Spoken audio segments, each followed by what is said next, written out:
C'est une tradition qui apparemment est en train de se perdre. Au restaurant, à l'hôtel, dans un taxi, avez-vous l'habitude de laisser un pourboire?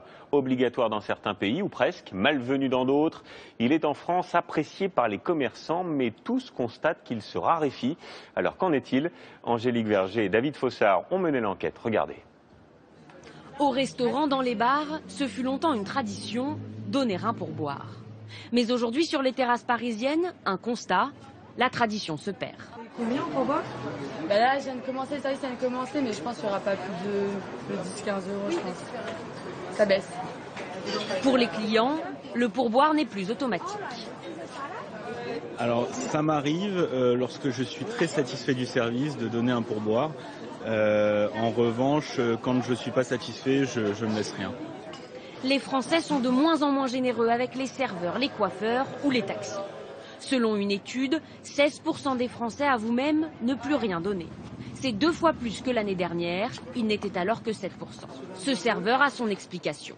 Ils ont moins en moins d'argent, donc ils consomment moins, donc forcément ils donnent moins. Autre raison, avec l'usage intensif de la carte bleue, le client a moins de liquide en poche.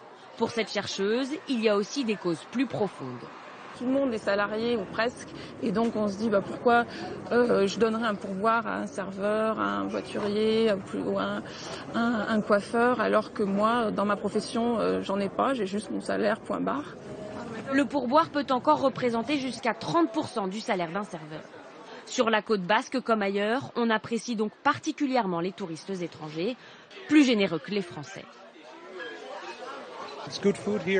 La nourriture est bonne, c'est sympa d'être ici, les serveurs sont très agréables, ils méritent un pourboire. Selon la même étude, les Américains sont les plus généreux. Ils sont 60% à glisser quelques pièces au moment de l'addition.